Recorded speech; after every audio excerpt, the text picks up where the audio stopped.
Asma.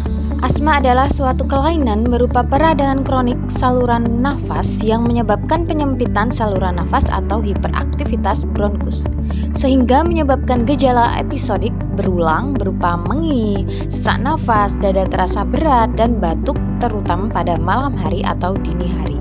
Adapun faktor-faktor pencetus asma antara lain bulu binatang, asap rokok, asap rumah tangga, debu pada bantal dan kasur atau tungau, bau-bauan yang menusuk, obat semprot pembunuh serangga, tepung sari dari bunga atau tumbuhan, perubahan cuaca, polusi udara pabrik dan kendaraan bermotor, emosi berlebihan, makanan minuman dingin, penyedap rasa, pengawet dan pewarna makanan, dan kelelahan fisik.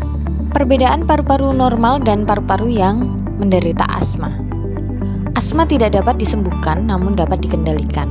Kalian bisa lihat sendiri dari gambar yang ada tersebut, ada paru-paru normal dan paru-paru asma.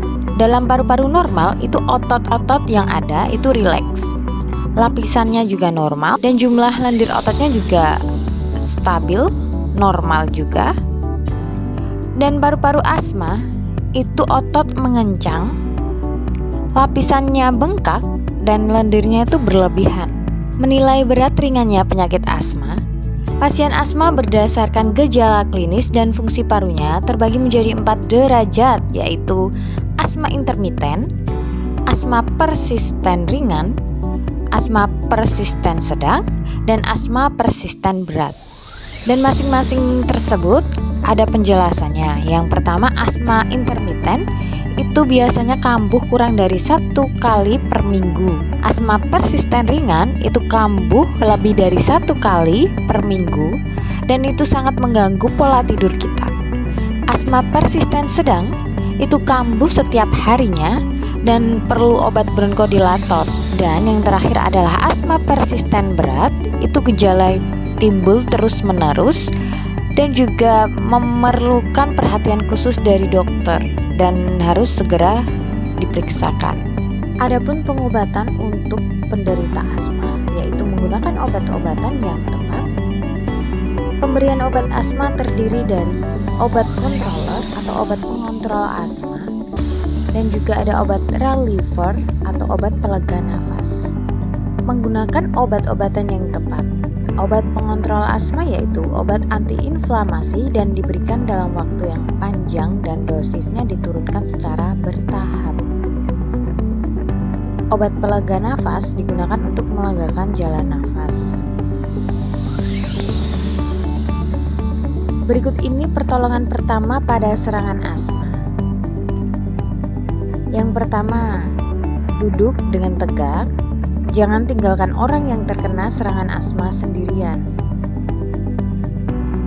Yang kedua, semprot inhaler untuk asma dengan maksimal 10 semprotan setiap 30 sampai 60 detik. Yang ketiga, tunggu 4 menit.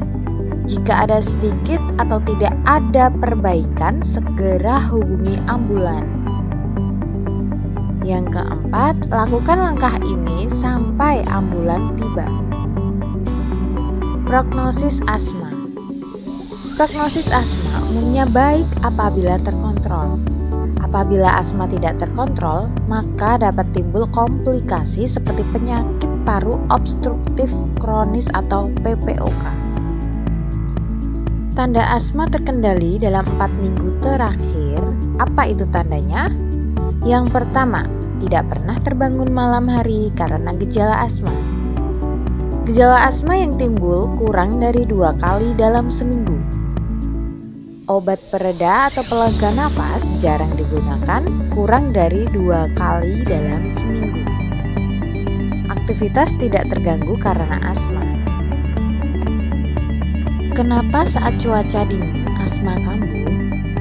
Saat cuaca dingin, udara jadi lebih kering dibandingkan udara pada temperatur normal.